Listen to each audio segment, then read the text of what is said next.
Queridos, tudo bem com vocês? Eu sou o professor Anderson e essa é uma videoaula sobre a expansão territorial brasileira e economia do ouro. Começando com aquela imagem que a gente observa ali na capa, é uma imagem representando uma mina de diamantes, um desenho de um autor, de um pintor italiano chamado Carlos Julião, e representa ali um monte de escravos africanos numa mina de diamantes, extraindo, portanto, essas pedras preciosas, tão valorizadas naquele período.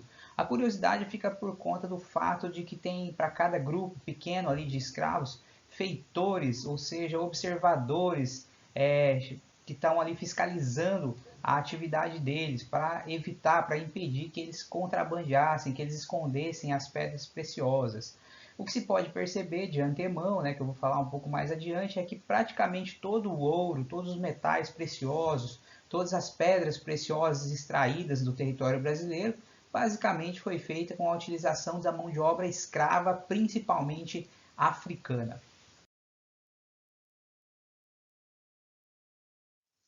Falando então de aspectos gerais desse processo histórico que aconteceu principalmente ali a partir do século XVI até o século XVIII. Então, galera, que aspectos gerais a gente pode destacar nesse período histórico, nesse contexto brasileiro? Lembrando que a expansão territorial brasileira e a economia do ouro estão interligadas, né? Uma coisa está diretamente relacionada à outra. Então, o território atual brasileiro, aquele mapa do Brasil que a gente conhece bem, é resultado de conquistas empreendidas pelos portugueses, principalmente entre os séculos XVI e o século XVIII. E por que isso aconteceu? Quais foram os principais motivos para o expansionismo no território brasileiro, ali em direção ao oeste, praticado pelos portugueses? A gente pode elencar pelo menos 3 fatores que se destacam. O primeiro deles é a busca de terras. Por que buscar terras?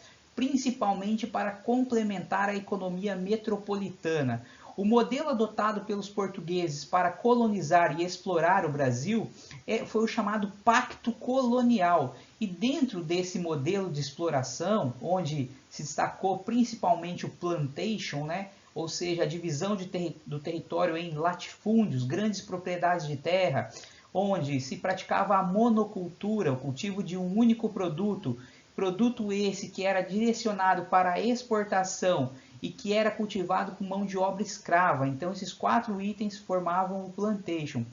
Dentro desse modelo, então, buscar terras para aumentar a lucratividade era essencial. Quanto mais terras, maior a possibilidade de lucros, e por isso a busca de terras se destaca como um dos fatores da expansão para o oeste.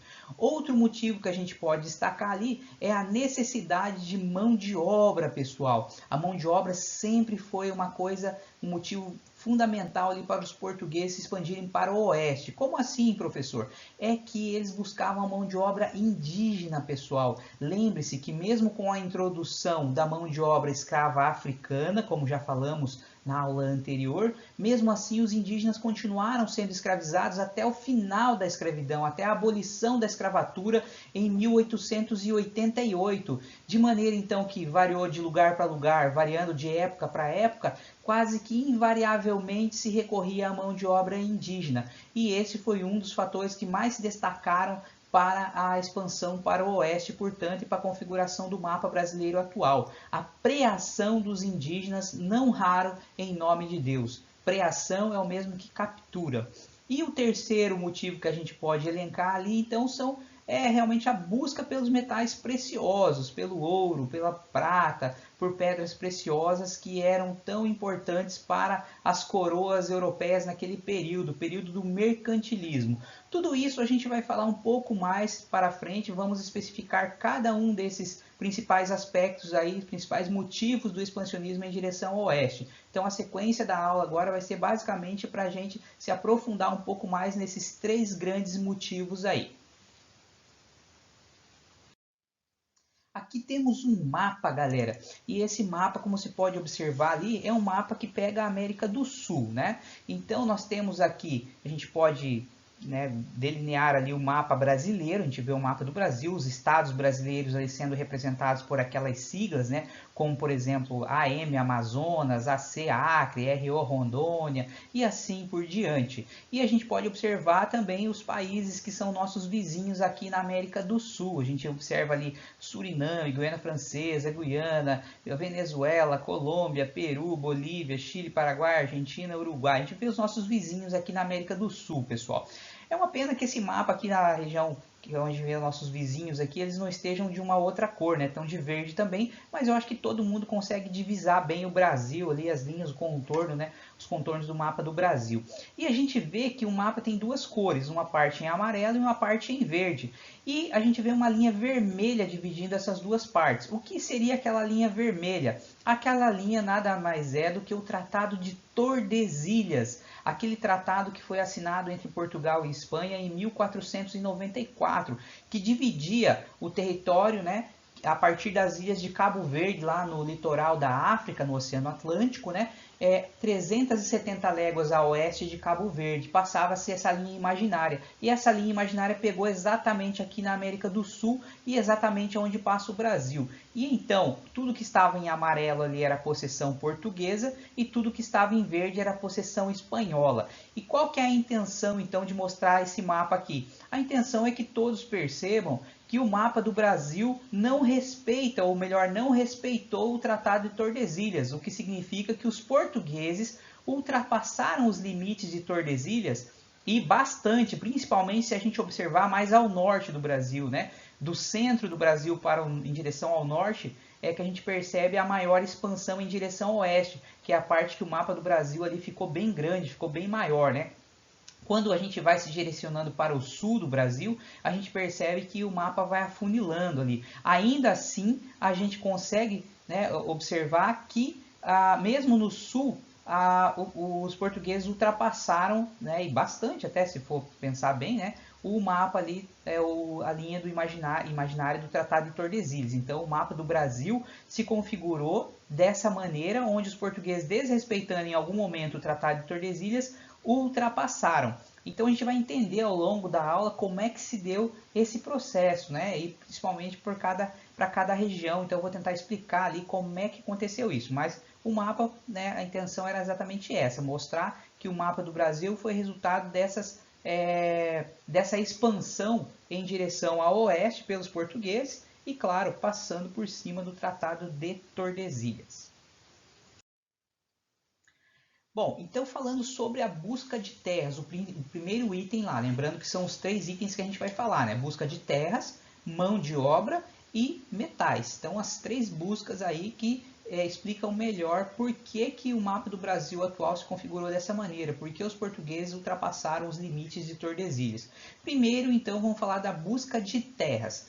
Então, vamos falar basicamente do Vale Amazônico, aquela região mais ao norte do mapa que a gente viu anteriormente, onde o mapa do Brasil se expandiu mais, ou seja, onde os portugueses mais ultrapassaram os limites de Tordesilhas, né, o Vale Amazônico. Vale lembrar então que nessa região do Vale Amazônico, antes dos portugueses, chegaram espanhóis, ingleses e franceses, ou seja, os portugueses chegaram depois desses caras nessa região do Vale Amazônico, ou da Amazônia, como a gente conhece, né, da Amazônia brasileira. Porém, os portugueses prevaleceram nessa região, tá? Principalmente no século XVII, entre os anos de 1614 e 1615. Nesse período, os portugueses deram uma atenção maior para essa região. Por quê? Porque o objetivo era marcar os pontos extremos das coroas ibéricas unificadas, né? E garantir, assegurar o domínio da região fornecedora de drogas do sertão. O que eram essas drogas? Não são as drogas que a gente está acostumado na nossa atualidade, né? Como maconha, crack, cocaína e esse tipo de drogas. Não. As drogas do sertão naquele período nada mais eram do que o cravo do Maranhão, a canela, a castanha do Pará, cacau, urucum, tabaco silvestre, né? resinas, sementes oleaginosas, essências para perfume, ervas medicinais, tudo isso eram chamadas de drogas do sertão, ou seja, eram produtos naturais extraídos da mata, né, da floresta amazônica, e que serviam para fazer perfume, para fazer remédio, para fazer tempero, né, todo tipo de coisa que pudesse ser utilizado, castanhas em geral, né, sementes oleaginosas, tudo isso eram as drogas do sertão. E aquela região era muito rica nessas drogas do sertão e tinha algum valor econômico, portanto os portugueses quiseram assegurar essa região, principalmente ali entre os anos 1614 e 1615. Por quê? Porque esse período é o período correspondente ao período da União Ibérica, onde as coroas de Portugal e de Espanha estavam unificadas nas mãos dos espanhóis. O rei da Espanha também se tornou o rei de Portugal nesse período. Portanto, nesse período entre 1580 e 1640, a gente pode observar então que 1614 e 15 está nesse intervalo, né? Então, nesse período foi o período chamado da União Ibérica e, portanto, o Tratado de Tordesilhas não tinha mais função, não tinha importância nesse período, haja vista que tudo pertencia à Espanha. Se a Espanha acoplou, né, unificou a coroa portuguesa, significa que as possessões, as colônias portuguesas também passaram para as mãos dos espanhóis, de maneira então que o Tratado de Tordesilhas não tinha mais serventia nesse período de 60 anos, né, entre 1580 e 1640. E se diz que nesse período os portugueses se expandiram muito em direção ao oeste, os luso-brasileiros, né, descendentes de portugueses vivendo no Brasil, que se expandiram para o oeste porque não precisavam mais respeitar o Tratado de Tordesilhas. Como os espanhóis estavam muito focados, principalmente no além Cordilheira dos Andes, ou seja, depois dessa linha natural que divide aqui a América do Sul, né, porque é onde estava principalmente o Império Inca, que concentrava muitos metais preciosos, como os espanhóis estavam muito focados lá, permitiu então que os portugueses se expandissem muito em direção ao oeste nesse período. E a ocupação efetiva dessa região se deu após a expulsão dos franceses do Maranhão. Lembrando que os franceses invadiram o Brasil duas vezes, né? Eles invadiram no século XVI a Baía da Guanabara, a região lá correspondente ao atual Rio de Janeiro, foram expulsos pelos portugueses. E no século seguinte, no século XVII, eles invadiram a região do Maranhão, onde fundaram um forte lá, né, o Forte de São Luís, que é onde fica a capital do Maranhão atualmente, né, São Luís, em homenagem a esse santo, né, a um rei francês lá do período medieval, da época das cruzadas, e que coordenou, dirigiu duas cruzadas contra os muçulmanos, né? E ele acabou morrendo nesse período, nesse processo histórico, e ele acabou sendo beatificado pela Igreja Católica como São Luís, né? São Luís de França. E os franceses então idolatram esse seu herói, esse seu santo, né? E eles fundaram um forte na época lá no Maranhão, no século XVII, e deram o nome a esse forte, né? Homenageando São Luís, o Forte de São Luís, que acabou se tornando então capital do Maranhão, cujo nome continua sendo o mesmo, né? São Luís. Então os franceses tentaram fundar a França equinocial lá, né, no Maranhão, mas eles acabaram expulsos então pelos portugueses, onde os portugueses acabaram criando um forte lá também, próximo, digamos, só que em outra região ali próxima, no Pará, né, em Belém, aonde fica então a capital do Pará. Foi feito um forte chamado Forte do Presépio por um cara chamado Caldeira Castelo Branco. E aí então se diz que foi o período da ocupação efetiva dos portugueses da região do Vale Amazônico, em 1615, tá bom? Ainda falando sobre a busca de terras, então vamos falar um pouquinho sobre a conquista do sertão. O sertão mais ao nordeste agora do Brasil, né? Por quê? Porque no nordeste a gente sabe que nesse período inicial da colonização portuguesa foi o grande centro da produção açucareira. É claro que o açúcar acabou sendo produzido em praticamente todo o litoral brasileiro nesse período, mas o centro nevrálgico, né, onde se produzia mais açúcar, realmente era no nordeste. Acontece que para a produção açucareira também era essencial a criação de gado, gado bovino. O gado era utilizado para todas as funções. O gado nesse período lá no Nordeste não era exportado, ele não era criado, né, para exportação, ele era criado para subsistência, para ser utilizado como força motriz nas moendas, no transporte das coisas, de pessoas, de mercadorias, da própria cana, do açúcar produzido. Também era utilizado a carne, né, o leite, o couro. Então o gado bovino era essencial para a produção açucareira. E o gado ele não podia ser criado concomitantemente nos mesmos lugares, né? nas mesmas fazendas, nos latifúndios onde o açúcar era produzido, onde tinha as plantações, onde tinha as lavouras de cana-de-açúcar e de produtos de subsistência, já visto que o gado comeria, obviamente, essas plantações.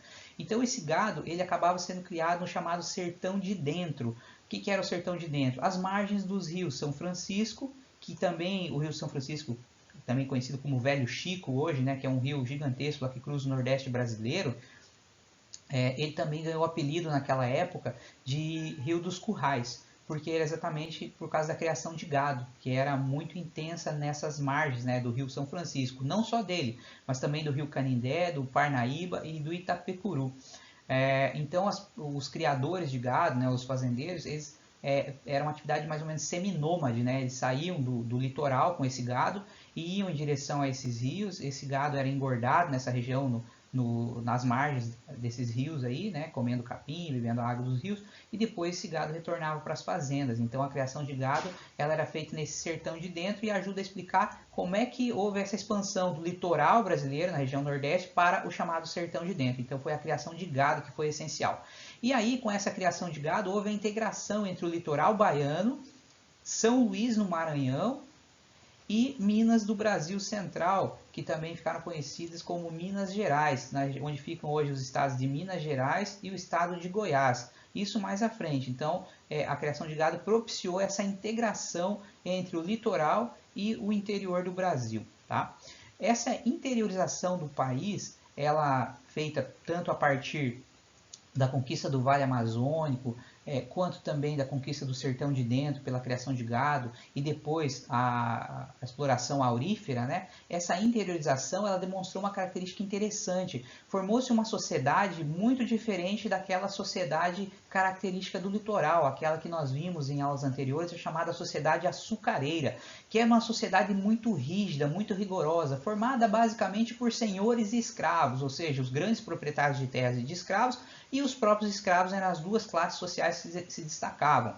A camada intermediária de pessoas livres, que não eram nem senhores e muito menos escravos, essa classe era uma classe que não tinha um destaque, ela não tinha, digamos, uma presença marcante enquanto classe social, mas nessas sociedades interioranas era um pouco diferente. Então o trabalho era mais livre, havia uma parceria muitas vezes entre senhores e seus escravos, por exemplo na criação de gado, onde os senhores andavam a cavalo lado a lado com seus escravos, criavam uma relação inclusive de amizade muitas vezes, né? Patrões e empregados estavam sempre lado a lado nessas sociedades, então essas sociedades eram um pouco mais flexíveis, onde se destacou essa relação diferente entre senhores e escravos e também entre as pessoas livres que se constituíram de forma diferente enquanto classe social, né, nessas sociedades mais interioranas. Então é importante destacar essa diferença entre a sociedade açucareira e essas sociedades mais interioranas. A gente não pode generalizar, dizer que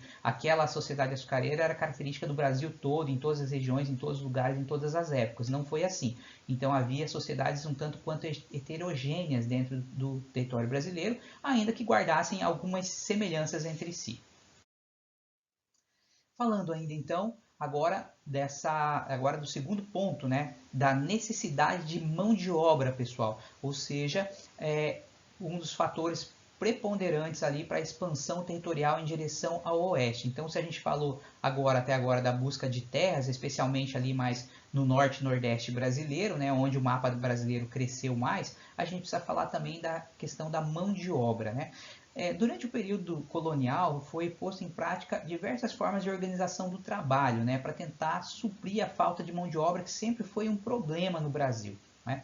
E aí, com relação aos indígenas, a gente sabe que desde o início eles foram utilizados, né? Quando a gente volta lá no período pré-colonial, de 1500 a 1530, a gente vê que os indígenas foram utilizados como mão de obra primeiro livre, né, fazendo um acordo lá com os portugueses através do escambo, aquela troca de mercadorias, né?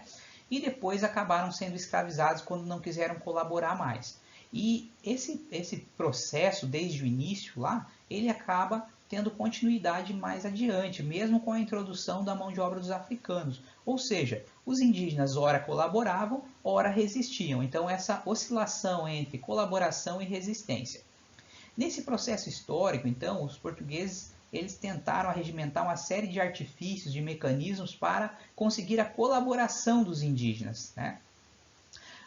Um dos grandes, que a gente vai falar mais para frente, dos grandes trunfos dos portugueses foi exatamente a catequização dos índios, ou seja, os jesuítas, o trabalho dos padres jesuítas na catequização dos indígenas, na transposição da lógica, da visão de mundo dos indígenas, do seu mundo, da sua cultura, para a lógica, para a visão de mundo dos portugueses. Esse foi o grande trunfo deles.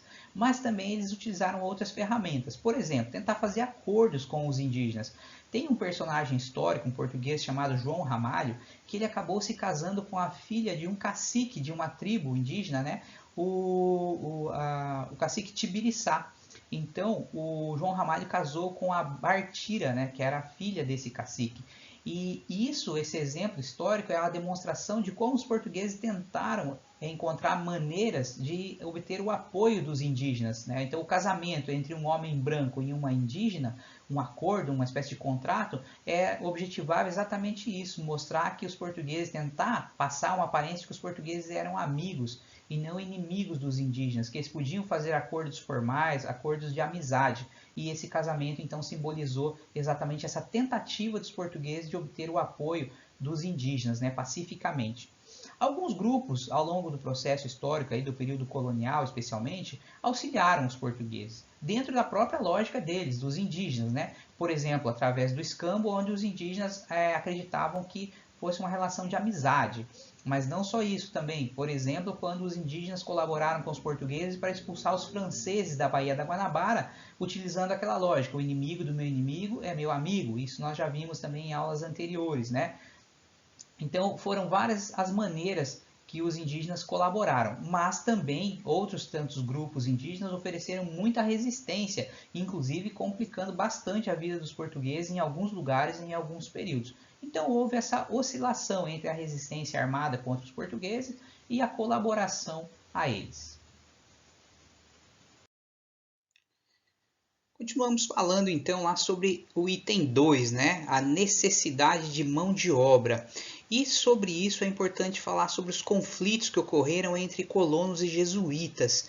Na verdade, os padres jesuítas que vieram ao Brasil desde meados do século XVI, né, a partir da implantação do governo geral, o primeiro governador geral, lá, o Tomé de Souza, por volta de 1549, desde que chegaram, os jesuítas começaram gradualmente a posicionar-se contra a escravidão dos indígenas.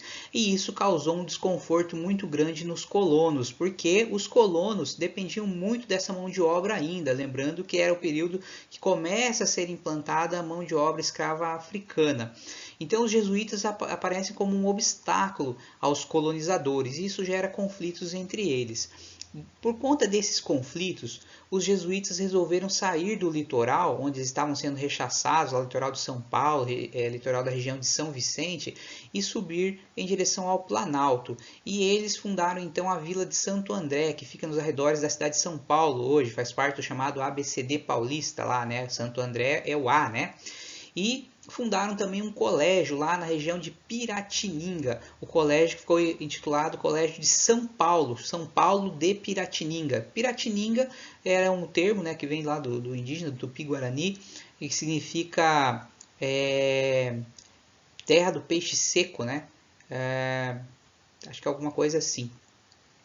E então fundaram um colégio lá. Esse colégio tinha o objetivo, né, a grande função de formar mais padres jesuítas para a catequização dos indígenas, tá? E aí, cara, colonos, coroas, jesuítas, eles em geral concordavam com relação ao trabalho escravo, mas eles divergiam quanto à forma como isso ocorria. Então, o que acontece? Os jesuítas defendiam que os indígenas não poderiam ser escravizados, mas, por outro lado, os próprios jesuítas também exploravam essa mão de obra, a mão de obra dos indígenas, não como escravos, daí na visão, pelo menos, dos jesuítas, mas eles se posicionavam contra a maneira como os colonos escravizavam os indígenas. E o que eles defendiam? Eles defendiam o seguinte, a chamada guerra justa. O que significava isso? Significava que os indígenas que não aceitassem a catequização, que não aceitassem essa relação pacífica entre colonos e, no caso, os indígenas, então esses indígenas eram passíveis de serem escravizados. Só que isso abriu uma brecha, um precedente enorme para os colonos, porque os colonos, o que eles alegavam quando preavam, quando capturavam tribos indígenas do interior? Eles alegavam que era uma guerra justa, ou seja, que os indígenas não aceitaram ser catequizados, mas muito provavelmente, é óbvio, né, que os indígenas nem eram consultados. Na verdade, eles eram simples e puramente capturados pelos colonizadores, tá? Bom, então, galera, um lembretezinho que está ali, né? A guerra justa, que é um conceito importante. A guerra justa permitia que colonos escravizassem nativos que não aceitassem a catequese, ou supostamente não aceitassem, né? Abrindo um precedente para a continuidade da escravização de indígenas. Portanto, apesar do posicionamento contrário dos jesuítas à escravidão dos indígenas, e ainda que a coroa portuguesa tivesse criado leis para proibir essa escravidão, a chamada Guerra Justa abria uma brecha, abria um precedente para que os indígenas continuassem sendo escravizados. E é isso que ajuda a explicar por que os indígenas foram escravos até o final da escravidão no século XIX. Falando ainda do mesmo item, necessidade de mão de obra, né, e dos conflitos entre colonos e jesuítas, né. O processo de catequização foi uma tentativa, pessoal, de desmontar os elementos culturais, os elementos fundamentais da organização social, política e cultural dos indígenas. Como assim, professor? A tentativa era de tirar os indígenas da sua lógica, da sua visão de mundo e inseri-los na lógica portuguesa. Assim, uma vez que os indígenas não estranhassem mais a cultura do colonizador, eles não mais resistiriam, ou seja, não ofereceriam obstáculo a essa colonização. O que significa isso? Significa então que o objetivo fundamental da catequese era docilizar os indígenas, era torná-los mais mansos, para que eles não dificultassem as coisas, pelo contrário, para que eles colaborassem. Tá? Então, acabou que os jesuítas então foram instrumentalizados pela coroa portuguesa nesse sentido. Para a coroa portuguesa, apesar dos jesuítas se posicionarem contra a escravidão dos indígenas, o que poderia ser um obstáculo, por outro lado, eles foram importantíssimos para a coroa portuguesa para a docilização dos indígenas. Tá? E aí, os jesuítas criaram os chamados aldeamentos jesuíticos, também conhecidos como missões jesuíticas ou como reduções jesuíticas. Então, quando vocês ouvirem esses termos, aldeamento, missão ou redução jesuítica, é tudo a mesma coisa, se fala da mesma coisa. O que era? Na verdade, então, eram agrupamentos de indígenas, né, numa espécie de aldeia, que era normalmente controlada pelos jesuítas. Normalmente por quê? Porque nem sempre era, né? Mas na maior parte das vezes era controlada pelos próprios padres jesuítas que aldeavam, que catequizavam, que docilizavam esses indígenas. E claro, como eu disse, os exploravam concomitantemente, utilizavam essa mão de obra para a manutenção do próprio aldeamento, ou seja, trabalhavam na lavoura, criavam animais, caçavam, pescavam, faziam de tudo para alimentar esses próprios padres jesuítas, né? E então a missão jesuítica era uma tentativa de se transferir para a esfera portuguesa o controle sobre a terra e sobre o trabalho indígena. Mas também não raro essas missões jesuíticas acabavam invadidas pelos colonos. Em dado momento, os colonos perceberam que, ao invés de adentrar a mata e de se expor a todos os perigos para prear os indígenas, era muito mais fácil invadir um aldeamento jesuítico, onde os indígenas já estavam lá preados, digamos, né, bem preados, mas estavam docilizados, já estavam acostumados à presença portuguesa, já estavam mais mansos, mais calmos, mais tranquilos, já estavam próximos deles, não precisavam adentrar a mata e correr todos os riscos, né? Normalmente não tinha nem conflito ou muito pouco conflito, então era muito mais fácil, muito mais tranquilo, muito menos perigoso atacar o próprio aldeamento jesuítico. E houve uma frequência maior naqueles aldeamentos jesuíticos que não eram controlados diretamente pelos jesuítas, então nesses aconteceu mais. Também aconteceu naqueles que eram controlados por jesuítas, mas a frequência maior foi naqueles que não eram controlados diretamente pelos padres jesuítas. Necessidade de mão de obra ainda, e aí nós vemos aqui o seguinte, cara, um trecho que é um documento da Ordem dos Carmelitas, que ficava em São Paulo, de 1648, então meados do século 17. Vamos ver então o que esse documento diz. Vista a limitação dos bens desse convento e que o remédio dele depende do serviço dos índios, dos quais o convento vai tendo grande falta, o que visto lhe parecia que convinha mandar alguns moços ao sertão, arrimados a um homem branco, pagando-se-lhes todos os gastos e aviamentos necessários, Como por falta de gente que tinham as fazendas, nos importava mandar ao sertão 8 moços para que, com o favor de Nossa Senhora, pudessem trazer alguma gente, pois sem ela se acabaria totalmente não só as fazendas, mas o convento. E o que essa fonte histórica do século XVII está mostrando para nós? Ela está mostrando que mesmo dentro de um convento, mesmo dentro de uma ordem religiosa, que era a ordem dos carmelitas, não era a mesma dos jesuítas, mas também era uma ordem religiosa, uma ordem da Igreja Católica presente aqui no Brasil, que eles necessitavam fundamentalmente da mão de obra indígena, e que eles clérigos, que eles religiosos da ordem dos carmelitas, estavam contratando pessoas, né, contratando um bandeirante provavelmente, com um grupo de pessoas, um grupo de homens, ali, 8 moços, né, que estavam sendo contratados. Então, arrimados significa contratados, né, por um homem branco, né, pagando-lhes todos os gastos e aviamentos, ou seja, todos os equipamentos necessários. Né, para quê? Para eles irem para o meio da mata e buscar alguma gente. Buscar quem? Buscar indígenas. Então, os próprios jesuítas, vejam, que se posicionavam contra a escravidão dos indígenas, estavam contratando gente para ir para a mata, para prear, para capturar indígenas para trazer, porque senão, segundo eles, o próprio convento ia se acabar, e as próprias fazendas. Então existe uma espécie de contradição.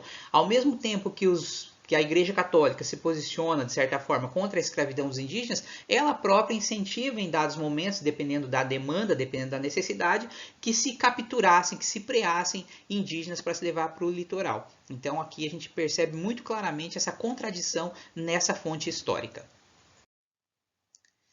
Agora a gente vai falar um pouquinho sobre o bandeirantismo, pessoal, que está dentro desse contexto da expansão territorial brasileira e da economia do ouro. Eu acabei de citar no slide anterior os bandeirantes, né? Então, quem eram esses bandeirantes e o que era o bandeirantismo?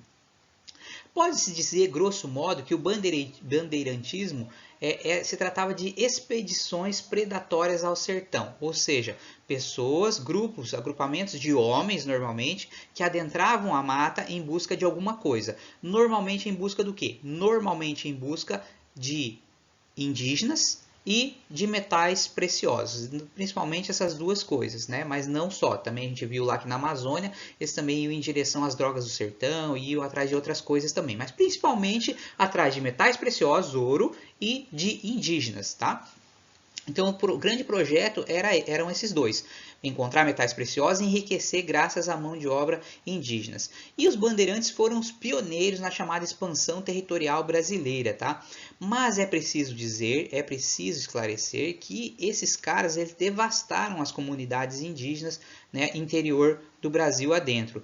Por quê? Porque se acredita que em 3 décadas, ou até menos que isso, eles dizimaram cerca de 500 mil indígenas, ou seja, muitas vidas foram ceifadas nesse processo de preação, de captura dos indígenas. Então houve uma grande mortandade, sem falar do despovoamento do interior, porque aqueles que não morriam nos conflitos de preação, da captura, eles eram retirados do seu local, né, da sua tribo do interior, e levados como escravos para o litoral. Então houve um despovoamento do interior brasileiro, né? Além do que, lembre-se que eles destruíam as reduções jesuíticas. Então tudo isso foi causa de grande genocídio, né, de grande mortandade de pessoas pelo Brasil afora. Quem eram os bandeirantes? Eles eram oriundos principalmente do litoral brasileiro, e a grande função deles era adentrar a mata. Eles eram grandes conhecedores do sertão. E como eu disse, as duas principais funções eram a busca pelo ouro e a busca pelos indígenas. A maior parte dos bandeirantes, principalmente aqueles que se destacaram no Brasil, eles eram oriundos da região de São Vicente, ou seja, a capitania que fica no litoral de São Paulo hoje, né, onde fica o estado de São Paulo, a capitania de São Vicente. Os vicentinos, como eram chamados, eram homens rudes, que muitas vezes eram mestiços, né? Eles eram frutos das relações entre brancos e indígenas, em mulheres indígenas, e portanto eles eram mestiços. Viviam numa simplicidade muito grande e numa pobreza gigantesca. A região de São Vicente se diz que ela era muito pobre, né? A coroa portuguesa sempre tentou incorporar essa região de São Vicente ao pacto colonial, né? Ou seja, que eles devessem obediência à coroa, que a coroa portuguesa pudesse controlar essa região e os colonos e cobrar impostos, e principalmente vender escravos africanos para eles. Como a região era muito pobre, eles normalmente não conseguiram acoplar os vicentinos a esse pacto colonial e a aquisição de escravos africanos. Então os vicentinos quase que invariavelmente recorriam à mão de obra indígena. Então eles se especializaram na preação indígena, né? Eles se especializaram em adentrar a mata, nessas aventuras, nas chamadas expedições bandeirantes, né? E então os bandeirantes principalmente eram da região de São Paulo, tá? E eles organizavam dois tipos de expedições, na verdade, né? Tinha dois tipos de expedições, tinha as entradas e as bandeiras, e a gente já vai ver qual é a diferença entre elas. Então, as entradas eram expedições militares organizadas pelo Estado. Elas eram organizações como é que se fala? Oficiais, essa é a palavra. Eram expedições oficiais, porque eram organizadas pela própria coroa portuguesa e visavam reconhecer o território, buscar terras e metais preciosos. Também, como terceira via, né, terceiro objetivo, acabavam preando indígenas dependendo da necessidade, mas não era o grande objetivo delas. O principal objetivo era encontrar novas terras e principalmente metais preciosos. E as bandeiras? As bandeiras eram expedições paramilitares, então elas tinham um certo caráter militar porque iam homens armados, mas não era um caráter militar oficial, né? Então elas não eram expedições oficiais, elas não eram organizadas pelo Estado, e sim organizadas por particulares. E o principal objetivo aí invertia. No caso das bandeiras, o principal objetivo era encontrar indígenas, capturar índios, e depois secundariamente tentar encontrar metais preciosos, tá? Então, enquanto as entradas tinham como principal objetivo encontrar metais preciosos, secundariamente prear indígenas, as bandeiras tinham como objetivo principal prear indígenas e secundariamente encontrar metais preciosos. Então, nesse sentido, elas eram complementares umas às outras. Havia três tipos de bandeiras: a bandeira de caça ao índio, a bandeira de contrato e a bandeira de mineração. Quais eram as diferenças entre elas? Então, a bandeira de caça ao índio, o próprio termo já diz, né? Cujo principal objetivo era presar indígenas, né? E elas ocorreram principalmente durante o domínio holandês no Nordeste. Não só nesse período, mas nesse período houve uma intensificação da preação de indígenas, e eu já vou explicar por que mais adiante, né? Esse período da dominação dos holandeses no Nordeste, na região de Pernambuco. Então, as bandeiras de caça ao índio, o principal objetivo era prear indígenas. Havia também as bandeiras de contrato. Contrato, o nome já diz, eram bandeiras contratadas. Por quem? Para quê? Elas eram bandeiras, então, contratadas para destruir quilombos, que eram aquelas organizações de escravos que fugiam e se organizavam no meio da mata, né? Também sufocar revoltas indígenas e também, eventualmente, recapturar escravos fugidos. Então, eram chamadas bandeiras de contrato. Fazendeiros, colonos, contratavam bandeirantes, então especializados nisso, né, para fazer essas atividades aí. Por isso, elas eram chamadas bandeiras de contrato. E também havia as bandeiras de mineração. Essas tinham como principal objetivo, principal função, encontrar metais e pedras preciosas. Então havia bandeiras que eram formadas especificamente para isso, especialmente para encontrar metais preciosos. Então destacam-se esses três tipos de bandeiras. E o que eram as monções? As monções foram uma das formas mais características de bandeirantismo, ou seja, era um tipo de bandeira também. Mas a diferença é que as bandeiras, tanto faz se elas fossem para prear índios, para destruir quilombos ou para achar metais preciosos, tanto faz. A maior parte delas, absoluta, elas tinham costumeiramente que adentrar a mata por terra, né? Pelos caminhos terrestres, ou seja, elas não usavam a água, por exemplo. Mas as monções não. As monções eram expedições que adentravam o interior, pode ser, como eu disse, em busca dessas três coisas, do que fosse, né? Das três funções que a gente viu anteriormente, mas elas adentravam a mata via aquática, ou seja, utilizando o leito dos rios para ir para o interior. Então, principalmente na região de São Paulo, os rios Tietê e o rio Pinheiros. Então, esse tipo de expedição, esse tipo de bandeira foi chamada de monção, ou as monções. No período, por exemplo, que foi achado muito ouro na região das Minas Gerais, foi muito comum a ocorrência dessas expedições, as chamadas monções, né?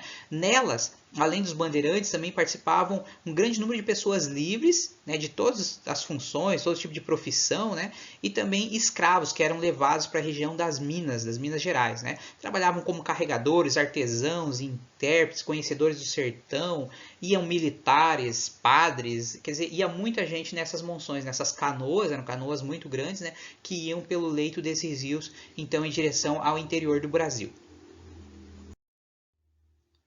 Falando ainda do bandeirantismo, né, a gente precisa destacar então o que eu tinha falado no slide anterior a respeito da conquista pelos holandeses do litoral brasileiro, lá no Nordeste, na região de Pernambuco, e que também esses holandeses, ao mesmo tempo, conquistaram algumas praças mercantis lá na África, principalmente algumas colônias portuguesas africanas que eram fornecedoras de mão de obra escrava. Qual era o grande objetivo dos holandeses então no Brasil? O grande objetivo era controlar a produção açucareira. Por quê? Porque os holandeses eles refinavam o açúcar brasileiro e revendiam na Europa, e isso dava muito lucro.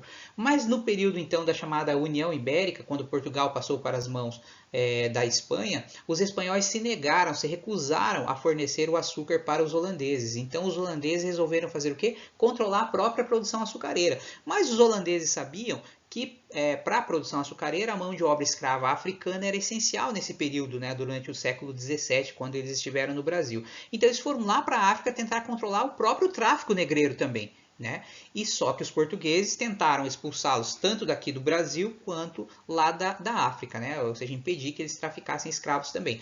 E aí os holandeses ficaram sem mão de obra. E o que eles fizeram? Recorreram aos indígenas. Então, nesse período da dominação holandesa no Brasil, cresceu a demanda por mão de obra indígena e houve um acentuamento, um acirramento das bandeiras de preação, as bandeiras de aprisionamento de indígenas, né? Então, muitas bandeiras foram formadas nesse período e muitos indígenas foram capturados também. Então, na segunda metade do século XVII, a coroa também fomentou a busca por metais preciosos no Brasil, inclusive concedendo títulos de nobreza que foram raríssimos no Brasil, né? Houve muito pouco título de nobreza concedido pela coroa portuguesa aos brasileiros ou aos luso-brasileiros, né? Mas nesse período a coroa portuguesa encontrou como alternativa, porque ela sabia que a elite brasileira, os ricos proprietários de terras de escravos brasileiros almejavam, sonhavam com esses títulos de nobreza, né? Então a coroa prometeu conceder títulos de nobreza para aquele que encontrasse metal precioso em grande quantidade. Então foi uma forma de fomentar, de incentivar a busca por metais preciosos no Brasil a partir da segunda metade do século XVII. E esse incentivo funcionou. Né? Funcionou porque eles acabaram encontrando e a gente vai falar um pouco para diante sobre isso, né? Porém, para os paulistas, para os vicentinos que a gente já falou, né, ainda continuava a principal busca pelo ouro vermelho. O que era o ouro vermelho? Os indígenas. Era isso que dava lucro para eles, a mão de obra indígena. Então, mesmo com o incentivo da coroa, eles continuaram focados na preação indígena. Gradualmente houve um declínio nessas expedições de preação e tal, né? Então elas foram gradualmente diminuindo de intensidade. Então no século XVII elas chegaram ao seu auge nesse período da dominação holandesa no Nordeste, mas gradualmente elas foram declinando, não foram dando tanto lucro mais, especialmente porque a coroa portuguesa foi acoplando o Brasil todo ao pacto colonial e aí houve a prevalência então da mão de obra escrava africana. Então, um lembretezinho básico ali, né? Durante o período da dominação holandesa no Nordeste, aumentou o interesse pelo apresamento de índios, o que acarretou no incremento às bandeiras. E aqui nós temos um trechinho, então, que fala sobre os bandeirantes. Então, vamos ver o que esse trechinho diz, né? O trecho do livro de história, ali, Nova História Integrada. A exaltação dos bandeirantes em São Paulo está presente na nomenclatura de estradas, avenidas e monumentos, que vão desde a bela obra do escultor Brecheret, junto ao Parque do Ibirapuera, até a estátua de Borba Gato no bairro Santo Amaro. O destaque de sua coragem e arrojo não se pode questionar, mas isso não os transforma em heróis do processo civilizatório da província ou, mais tarde, do próprio país. Estas e tantas outras expedições de apresamento, saídas de São Paulo, pouco tinham a ver com a expansão territorial como se orgulham os paulistas. Antes de ter povoado o sertão, como afirma a tradição, essas ações foram, antes de tudo, tragicamente despovoadoras, na medida em que apresavam indígenas em suas terras e os traziam para São Paulo para vendê-los como mão de obra escrava no local.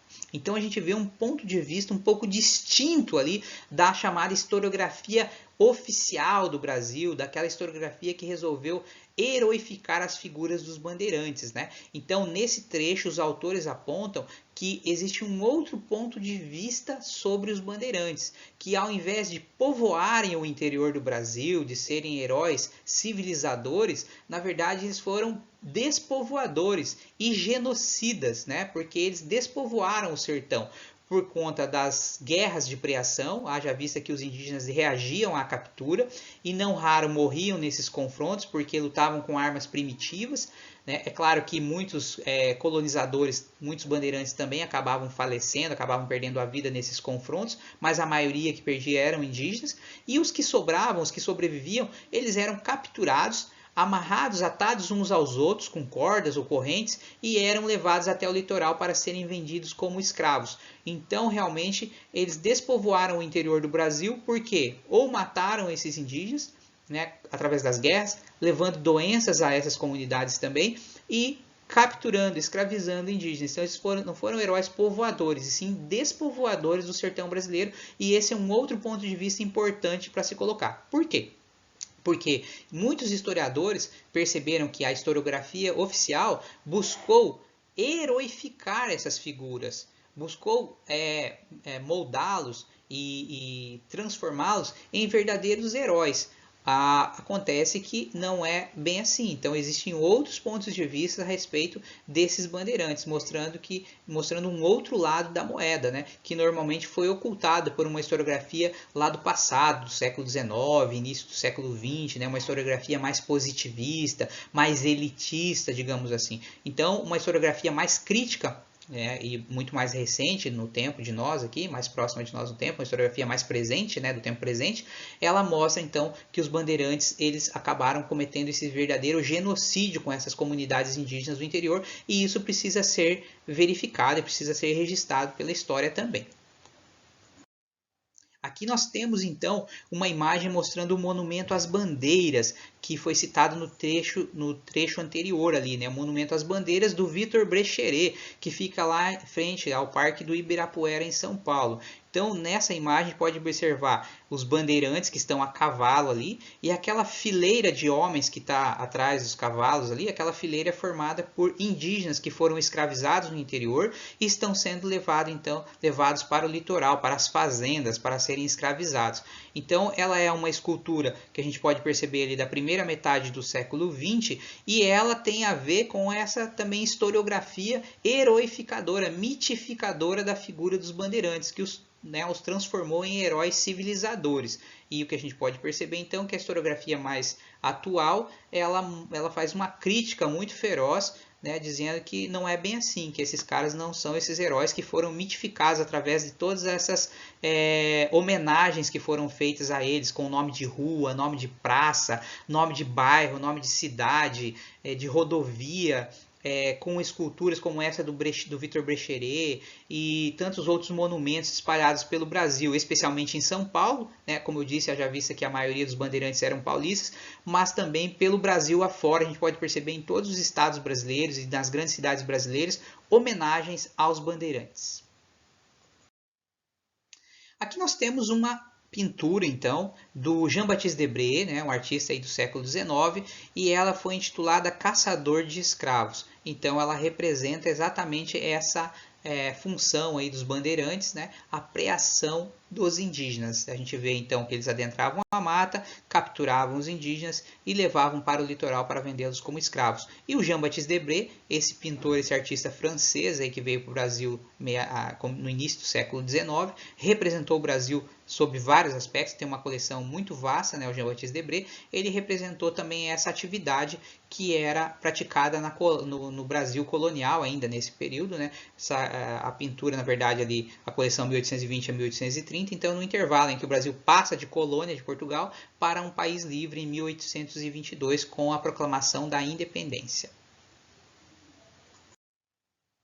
Essa é uma representação de um famoso bandeirante chamado Domingos Jorge Velho, tá? Ela foi feita por um artista chamado Benedito Calixto em 1903. Acontece que o Domingos Jorge Velho viveu lá no século 17, né, cara? E neste quadro, o pintor romântico desse período do início do século 20 aí, ele fez o que se fazia a respeito dos bandeirantes, né, na construção do início da história oficial do Brasil, né? Ou seja, romantizando, heroificando a figura desse bandeirante que foi o responsável pela destruição do maior quilombo brasileiro que se tem notícia, o maior agrupamento de escravos fugidos, né, o quilombo de Palmares. Então o Domingos Jorge Velho, como se pode perceber, ele está retratado ali, postado, né, uma pintura posada, né? Então, como se estivesse posando para uma fotografia, que não existia à época, óbvio, né? Mas o autor representou ele de forma heróica, né? Bem armado ali, com uma arma de fogo na mão, um punhal ali na cintura, né? O chapelão, a barbona, né? Bem trajado. Tem os seus companheiros ali ao fundo, de repente, provavelmente algum comandado dele, né? E o Domingos Jorge Velho foi o comandante então da expedição, né, que conseguiu destruir o quilombo de Palmares, que sofreu 25 ataques mal sucedidos, ou seja, os quilombolas de Palmares conseguiram resistir a inúmeros, dezenas de ataques, mas no final ali o Domingos Jorge Velho, então em 1694, acabou atacando e destruindo o quilombo e entrou para a história como o destruidor do quilombo de Palmares. O que eu quero dizer é que do ponto de vista desse pintor, do ponto de vista do autor dessa imagem, o Domingos Jorge Velho nada mais é do que um herói que destruiu um local que era pernicioso, prejudicial para o país, prejudicial para os luso-brasileiros, né, prejudicial para a colônia na época, né? Mas é óbvio que aos olhos dos palmarinos, dos quilombolas de Palmares, e principalmente, obviamente, hoje do movimento negro brasileiro, eles não vão enxergar nessa figura uma figura heróica, né? Então, porque foi o destruidor do reduto do reduto de liberdade, símbolo da libertação dos escravos e tal. E aqui nós temos uma fonte histórica escrita que coloca, que impinge um outro ponto de vista sobre o Domingos Jorge Velho, que foi retratado na imagem anterior tão como um herói. Então vamos ver o que o Dom Francisco de Lima, o bispo de então bispo de Pernambuco, né, não é atual, era do século XVII, falou sobre o Domingos Jorge Velho. Este homem é um dos maiores selvagens com que tenho topado. Quando se avistou comigo, trouxe consigo língua, porque nem falar sabe, nem se diferencia do mais bárbaro tapuia, mais que em dizer que é cristão. E não obstante o haver se casado de pouco, lhe assistem 7 índias concubinas, tendo sua vida até o presente, andar metido pelos matos à caça de índios e de índias, estas para o exercício das suas torpezas, e aqueles para o granjeio de seus interesses. Então, o Dom Francisco de Lima, o bispo de Pernambuco, em 1697, está exatamente desqualificando, desconstruindo essa imagem heróica do Domingos Jorge Velho. Está dizendo que ele é um verdadeiro selvagem, que ele não sabe nem falar português direito, que ele fala uma mistura de português com tupi-guarani, com outras línguas indígenas, porque realmente o Domingos Jorge Velho convivia tanto com os indígenas que ele aprendeu as línguas dos índios, né? E está dizendo que ele era um cara que se dizia cristão, mas que na verdade ele tinha 7 índias que eram concubinas dele, com as quais ele explorava sexualmente, né? Então o bispo está acusando o Domingos Jorge Velho de ser um cara totalmente fora dos padrões, né, do cristão católico português modelo da época, né? Porque ele é um cara que está escravizando indígenas, que a Igreja Católica se posicionava contra a escravidão dos indígenas, e além disso ele vivia em concubinato, explorando sexualmente as indígenas, ou seja, como diz ali, vivia no mato, caçando índios e índias, essas para o exercício das suas torpezas, ou seja, a exploração sexual das indígenas, e aqueles, os índios, para o granjeio de seus interesses, ou seja, para serem vendidos como escravos, ou seja, para ele lucrar às custas dos indígenas. Aqui nós vemos uma representação do Zumbi dos Palmares, que foi feita por um artista chamado Antônio Parreiras. E olha que curiosidade, se a gente fizer uma analogia, uma comparação entre essa representação do Zumbi e aquela do Domingos Jorge Velho, a gente vai ver muitas semelhanças, apesar da gente notar diferenças na técnica, a diferença nas vestimentas de cada um dos personagens e tudo mais, mas a intenção do artista basicamente é a mesma da intenção do artista que representou o Domingos Jorge Velho. Então a gente observa que é uma postura firme, ereta, né, com a arma de fogo ali à mão, é uma figura heróica. Então, se o artista anterior lá representou o Domingos Jorge Velho, né, o Benedito Calixto, como um herói, de quem? Dos brancos, o herói destruidor do Quilombo de Palmares, o Antônio Parreiras, por seu turno, representou o Zumbi como um herói também. Mas herói de quem? Herói dos quilombolas, herói dos escravos, herói dos negros, né? Lembrando que a figura do Zumbi dos Palmares, ela é ainda hoje vista como a principal figura da luta contra a escravidão, da resistência à escravidão negra no Brasil, né? E que a própria data da morte do Zumbi, né? Que foi depois da destruição do Quilombo, então algum tempo depois da destruição do Quilombo ele ficou no esconderijo e acabou sendo capturado e morto. O dia 20 de novembro então, de 1695, no ano seguinte à destruição do Quilombo de Palmares, o Zumbi acabou sendo morto, então, né? Pela elite branca ali que o capturou. E aí o dia 20 de novembro, então, é o dia da chamada consciência negra, o dia da comemoração ou da lembrança, melhor dizendo, né, da luta, da resistência dos escravos contra a escravidão e hoje do movimento negro contra o racismo, contra o preconceito que traz tantas injustiças e tantas desigualdades. Portugal e Espanha fizeram inúmeros tratados ao longo do tempo aí, principalmente ao longo do século XVII e do século XVIII, que foi o grande período, como a gente viu ali, da expansão territorial brasileira, ou seja, quando o mapa do Brasil se configurou como ele é hoje principalmente. Então foram vários tratados de limites, né? Porque a gente sabe que Portugal ocupou muitos territórios além do Tratado de Tordesilhas, ou seja, ultrapassando os limites e adentrando ao território que teoricamente pertencia à Espanha.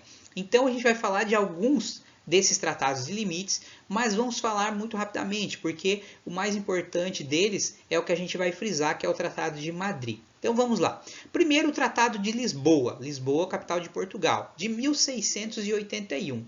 Esse tratado, ele propôs o quê? A devolução da colônia do Santíssimo Sacramento pelos espanhóis aos portugueses. Então, essa colônia do Santíssimo Sacramento estava nas mãos dos espanhóis e eles devolveram, então, deram essa colônia para os portugueses. Depois vem o Tratado de Utrecht, de 1713 a 1715. Teve dois. O primeiro assinado com a França, ele definia a fronteira da Guiana, lá com a capitania do norte. Então, teve dois tratados de Utrecht, o primeiro com a França. E o segundo assinado com a Espanha, que estabelecia a segunda devolução da colônia do Santíssimo Sacramento, que se tornava uma ilha portuguesa em território espanhol.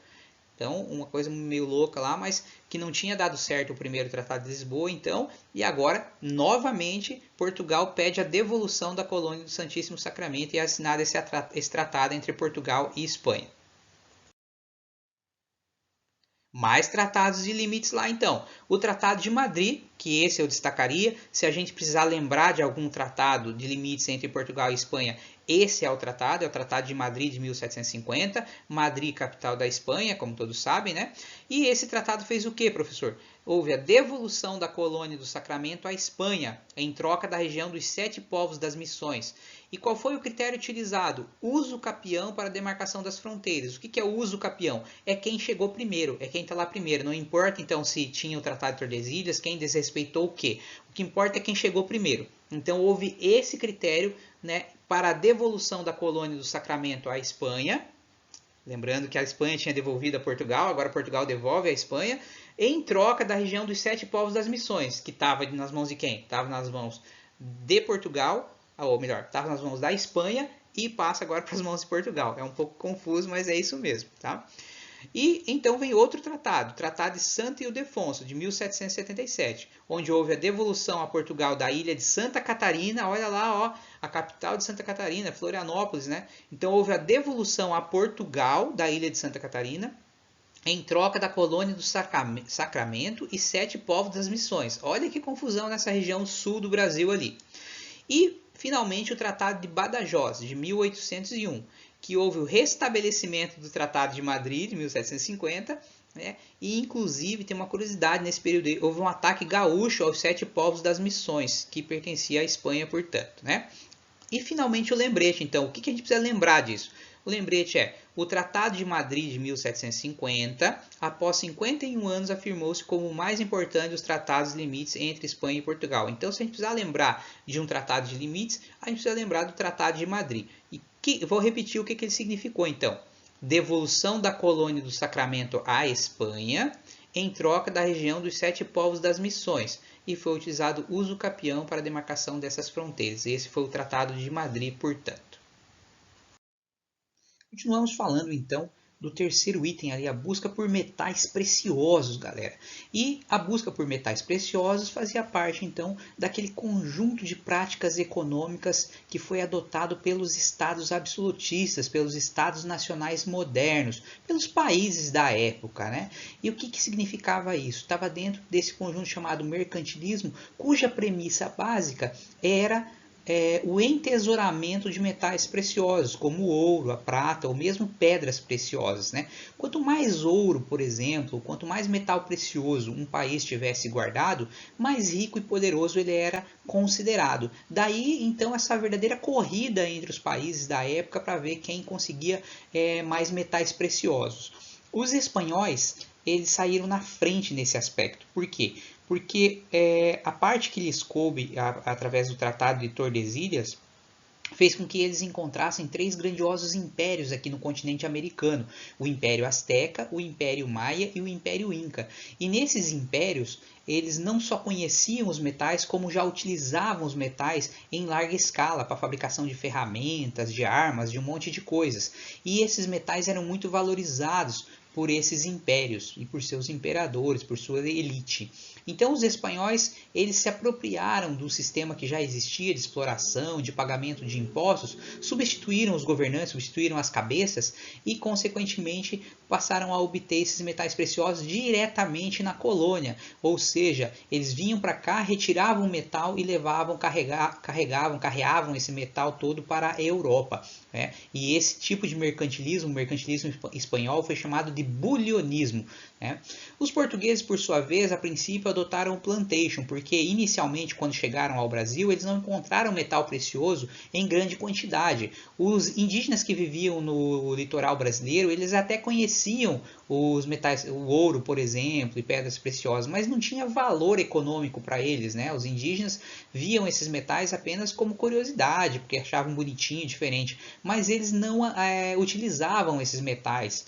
E, portanto, os portugueses encontraram em pequenas quantidades apenas no momento inicial.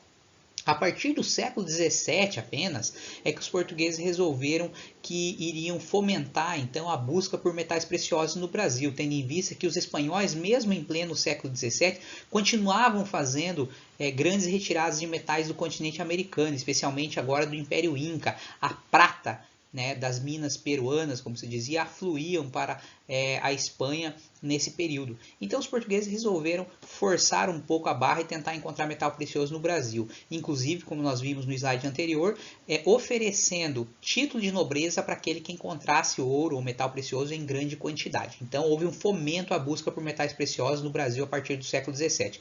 E foi exatamente então no finalzinho do século XVII, ali um ano importante foi o ano de 1695, que foi encontrado então ouro em larga escala, as primeiras grandes minas de ouro, né? Na região que corresponde a 3 estados brasileiros hoje, que na época foram chamados de as Minas de Ouro e depois as Minas Gerais, né? Então, o estado de Minas Gerais, propriamente dito, o estado de Goiás e o estado do Mato Grosso, então, foram as regiões, principalmente, forneceram grandes quantidades de ouro, né, nesse período.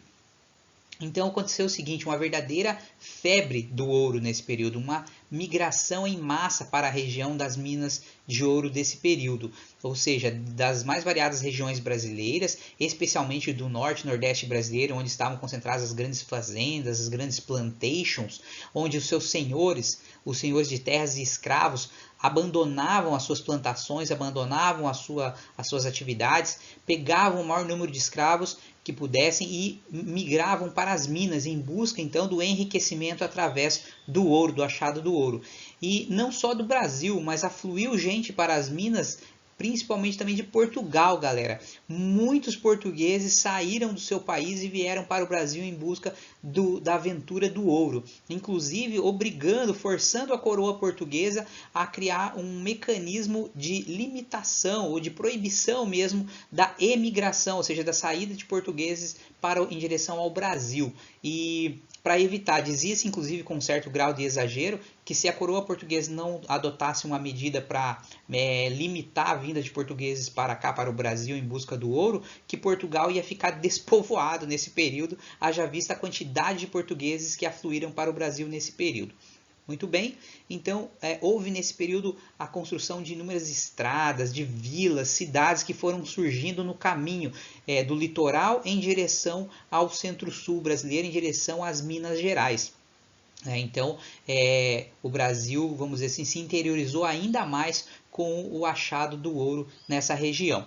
E um lembretezinho básico ali, então, um conceito importante, todo mundo precisa saber, né? O mercantilismo, então, foi o conjunto de práticas econômicas adotado pelos estados absolutistas entre os séculos 14 e 19, ali posso dizer, onde o entesouramento de metais preciosos era uma premissa básica. O poder e a riqueza de um país era medido pela quantidade de ouro que eles conseguiam guardar, acumular.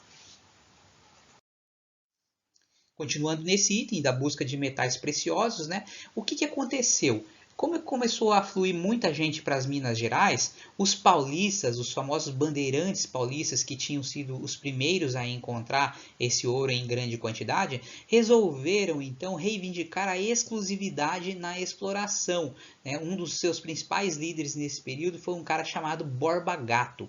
Só que a coroa portuguesa, a princípio, não atendeu à demanda dos paulistas pela exclusividade. Os paulistas não queriam que os famosos forasteiros, fossem eles brasileiros ou não, pudessem explorar o ouro, mas a coroa portuguesa não atendeu, a princípio, essa reivindicação. Os paulistas, que, como eu já disse em slide anterior, viviam com muita simplicidade, né? Andavam com os pés descalços, eram muito rudes, eles chamavam os forasteiros de emboabas, que vinham com vestimentas elaboradas, vinham com chapelões enormes, cheias de penas de aves bem coloridas, né? E tinha uma ave lá que era chamada pelos indígenas de emboaba. Então, uma ave bem emplumada, com penas grandes e coloridas, que era chamada de emboaba. Então, os paulistas começaram a chamar os forasteiros de emboabas.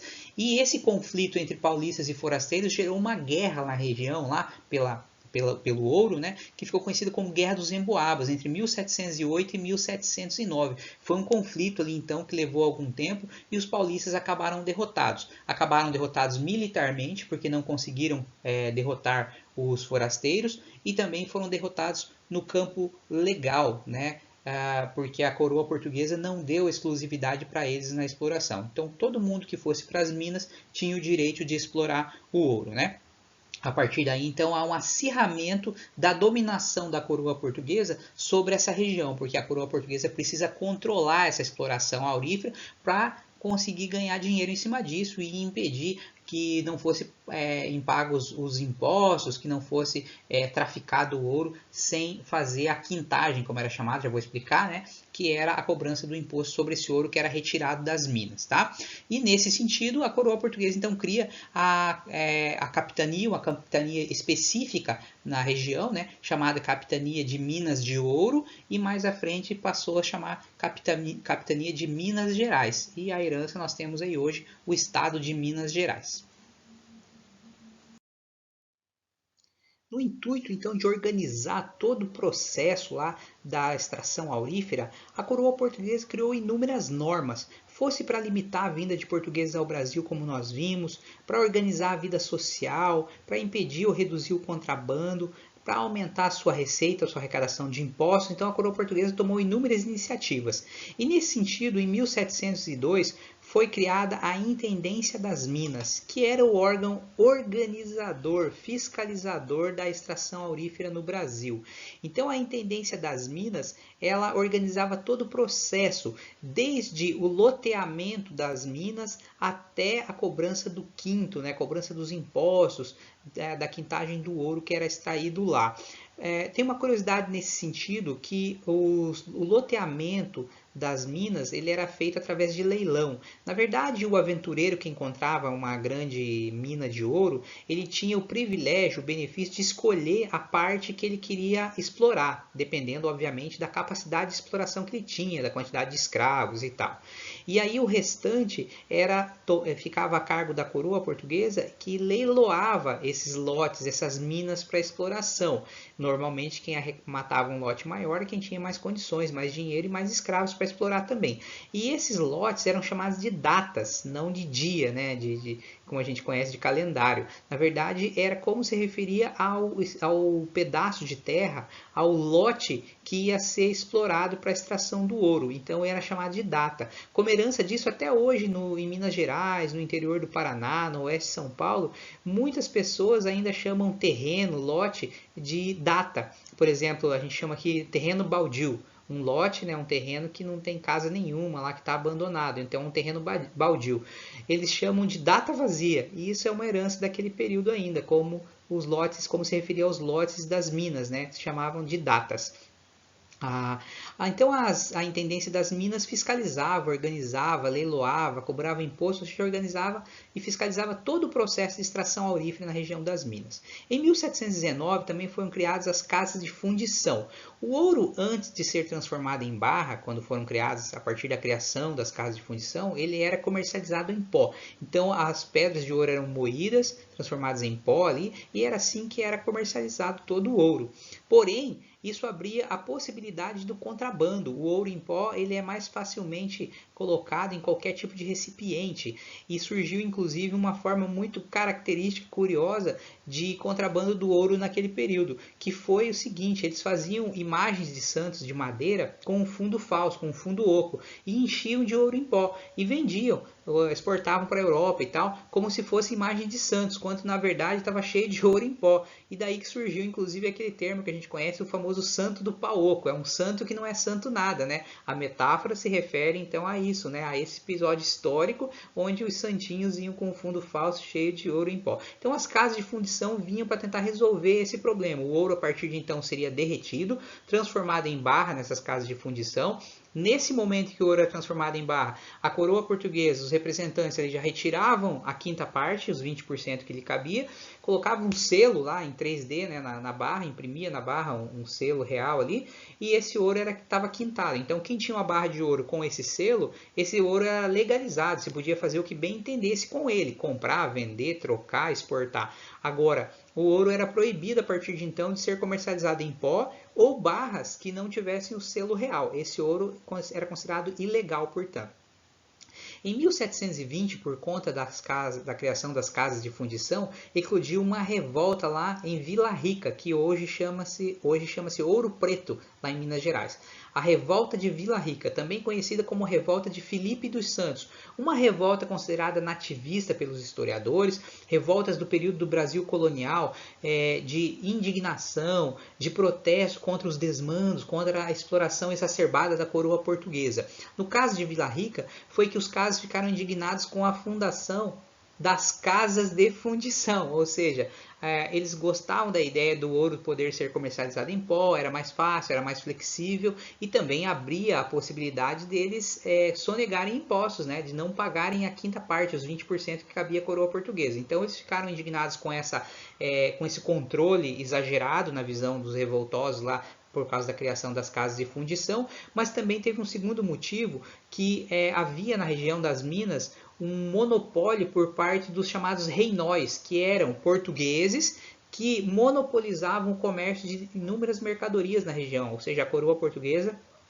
concedia a licença apenas para comerciantes portugueses comercializarem muitos produtos na região das Minas. E aí então havia uma revolta por conta disso. Então, o Filipe dos Santos foi um dos principais idealizadores e líderes desse movimento, que acabou sendo sufocado pela coroa portuguesa através do seu governador da região lá, da província, da capitania, melhor dizendo, de Minas de Ouro, né? Então o governador sufocou veementemente esse movimento com extrema violência. O movimento, então a revolta teve insucesso no seu projeto lá revoltoso.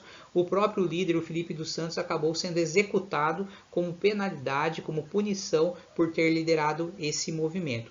Esse movimento foi sufocado, mas se diz que ele foi precursor de um movimento que foi maior ainda, anos depois, décadas depois, que foi a Inconfidência Mineira, que teve como um dos seus líderes lá o Tiradentes, que acabou sendo executado também pela coroa portuguesa e acabou virando uma espécie de herói nacional, feriado nacional até hoje.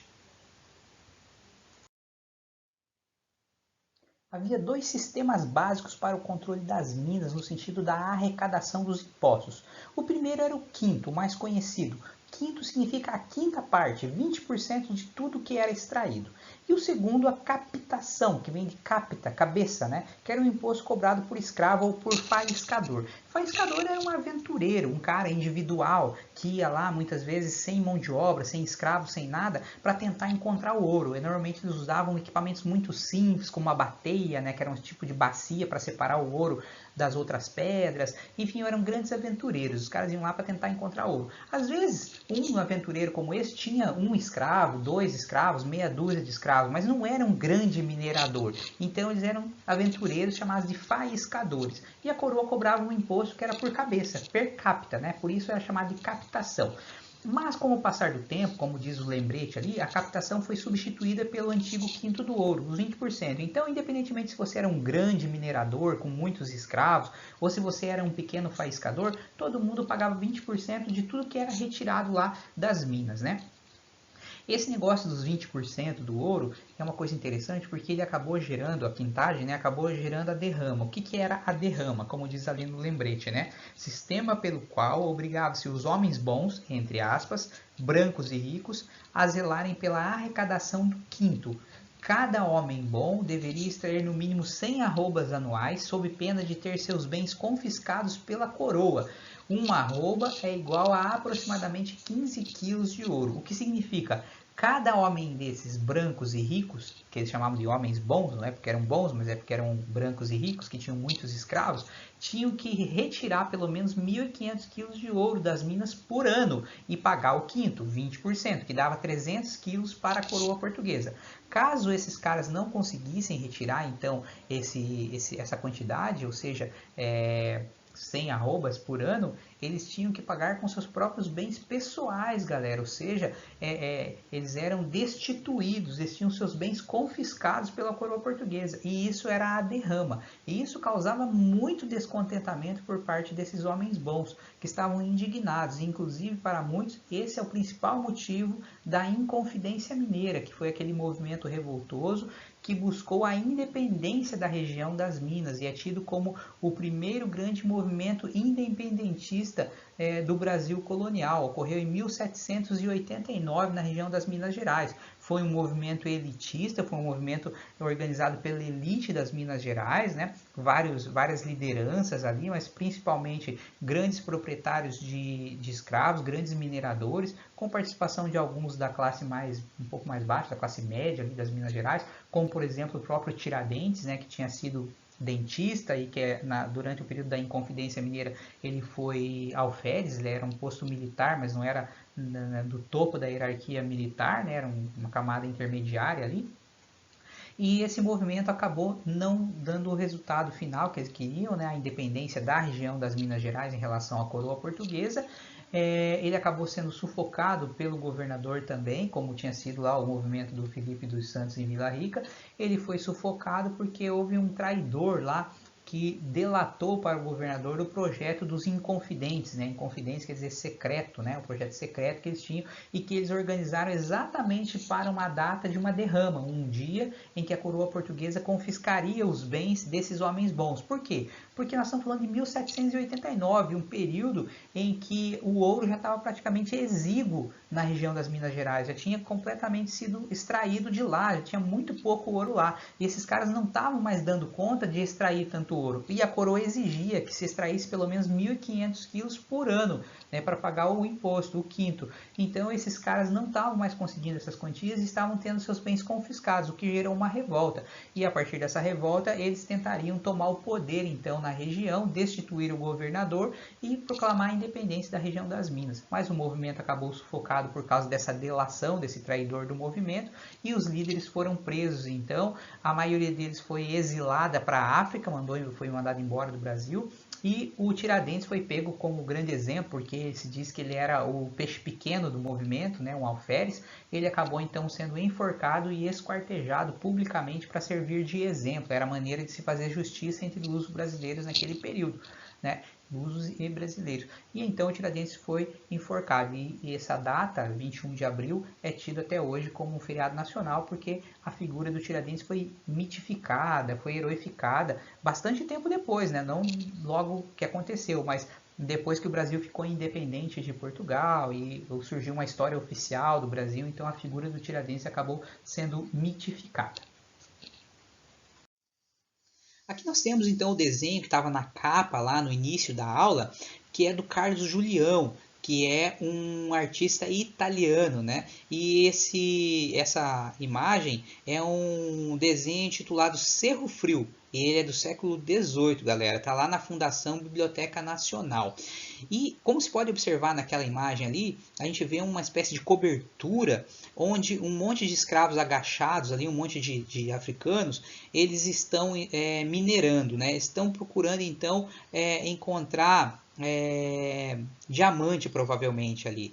E você pode observar à direita da imagem várias pessoas brancas que estão sentadas e estão vigiando aqueles escravos. Então, cada grupo de escravos, de 2, 3 ou 5 escravos ali, eram vigiados por um feitor, por alguém que ficava fiscalizando para impedir, para inviabilizar que esses escravos escondessem os diamantes, né, ou pedrinhas de ouro mesmo que eles encontrassem ali. Tá? Então o objetivo era esse. Não raro, os escravos, quando tinham a oportunidade, eles escondiam pedras de ouro ou mesmo diamantes, escondiam no seu corpo muitas vezes, né? Chegou um tempo que eles guardavam, escondiam no cabelo, né? Aí os senhores começaram a raspar as cabeças deles para impedir que eles fizessem isso. Aí eles começaram a guardar na boca. Aí eles eram revistados e eram obrigados a abrir a boca. Então descobriram que essa era uma tática que eles utilizavam também. E aí então os senhores, como sempre faziam essas revistas, né, os escravos começaram a engolir as pedrinhas de ouro e de diamantes. E depois iam lá, faziam as suas necessidades fisiológicas, né, iam lá e retiravam do meio das fezes as pedrinhas de ouro e de diamantes. E o que eles faziam com isso? Eles guardavam, escondiam em algum esconderijo, por exemplo, faziam um buraco na terra e guardavam essas pedras de ouro lá e de diamantes, e quando eles podiam, eles compravam a sua alforria, ou seja, eles compravam a sua liberdade. E é muito curioso, porque não dá para dizer que houve uma quantidade exorbitante de escravos que conseguiu fazer isso, mas muitos conseguiram comprar a sua liberdade através dessas riquezas que eles conseguiram guardar. Pegaram escondidinho lá, guardaram em algum esconderijo e depois compraram a sua alforria. E por que para o senhor era interessante fazer essa negociação? Porque muitas vezes a quantidade de ouro e de diamantes que esse escravo tinha guardado, tinha escondido, era tão grande que era suficiente para comprar mais 2, 3, 5, 10 escravos. Então valia a pena perder um, dar a liberdade para um, para comprar vários outros, né? Então era um negócio que valia a pena para o senhor. Sem falar que muitas vezes os escravos eram enganados, né? Eles entregavam o ouro, as pedras preciosas que tinham guardado, né, no seu esconderijo, e o senhor mentia para eles e não entregava a alforria nada. Ainda também aconteceu outro tipo de injustiça, onde o senhor concedia realmente a liberdade, né, a alforria para esse escravo, pegava o seu ouro, as suas pedras preciosas, e dava liberdade para ele. E ele ia embora da fazenda. Só que nas suas andanças, tentando sobreviver e tal, com a carta de alforria a tiracola ali guardadinha, né? Mas eles eram recapturados, não raro, por outros fazendeiros, por outros senhores, né, de escravos, que pegavam então esses escravos, rasgavam a sua carta de alforria e aprisionavam, escravizavam novamente essa pessoa. Tem um filme, inclusive não é brasileiro, é um filme norte-americano, né? Chama-se 12 anos de escravidão, e ele conta uma história mais ou menos parecida com essa, não tem a ver com ouro e tal, mas é um negro que foi alforriado, um escravo lá dos Estados Unidos, que tinha sido alforriado, mas ele acabou sendo recapturado por outros senhores e foi escravizado de novo. Então, uma história muito triste do que acontecia. Aqui outra imagem do mesmo autor da imagem anterior, né? Do Carlos Julião, do italiano lá, né? E é a reprodução de uma mina de diamantes, né? E ali também se destaca a quantidade de escravos, né? A quantidade de negros ali que está participando, que está trabalhando, que está sendo explorado nessa mina de diamantes aí. Então, mais uma imagem do século XVIII. Então, basicamente, assim como as plantations açucareiras, né, tinham como mão de obra primordial a escrava africana, nas minas também foi utilizada em larga escala a mão de obra escrava africana. Continuando mesmo o último item, né, a busca por metais preciosos, vamos falar então sobre as transformações que ocorreram a partir desse período da extração aurífera no Brasil, né? Primeira coisa, a mudança da capital de Salvador, que tinha sido fundada lá pelo Tomé de Souza em 1549, para o Rio de Janeiro em 1763. Então, um pouco mais de 200 anos lá, a Salvador sendo capital do Brasil. E aí a capital passa a ser o Rio de Janeiro. Por quê? Porque estava mais próximo das Minas Gerais, além de ser uma região belíssima, né? Então, para escoamento do ouro, que era retirado das Minas Gerais, normalmente se saía pelo Rio de Janeiro, pelo Atlântico, ali na região do Rio de Janeiro. E então o Rio de Janeiro passa a ser capital em 1763. O Rio de Janeiro foi capital do Brasil até 1960, quando foi inaugurada Brasília, no governo do então presidente Juscelino Kubitschek. Então, pode-se dizer que ali por mais quase 200 anos o Rio de Janeiro foi capital. Então, tivemos 3 capitais até hoje: Salvador, Rio de Janeiro e desde 1960 Brasília. Tá? Também é importante frisar ali que na região das Minas Gerais havia uma economia muito diversificada e muito diferente daquela do litoral, né, das plantations açucareiras. Então, nas Minas Gerais tinha uma classe média também que era muito proeminente, que tinha muita expressão enquanto classe social, diferentemente da sociedade açucareira. Né? Nessa sociedade mineradora, então, tinha tropeiros, agricultores, boticários, artesãos, alfaiates, advogados, comerciantes, militares, padres. Tinha uma classe intermediária que era muito proeminente, como eu disse, tinha muita expressão. Então, uma sociedade que se forma e ela é diferente daquela sociedade açucareira. Então, se fosse representar melhor a sociedade mineradora, a gente poderia representar com 3 classes, com 3 camadas, né? Senhores no topo, pessoas livres no meio e na base, então, os escravos. Tá?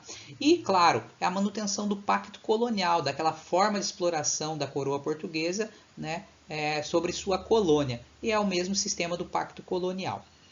Nesse período foi assinado um acordo entre Portugal e a Inglaterra que ficou conhecido como o Tratado de Methuen, né, em 1703.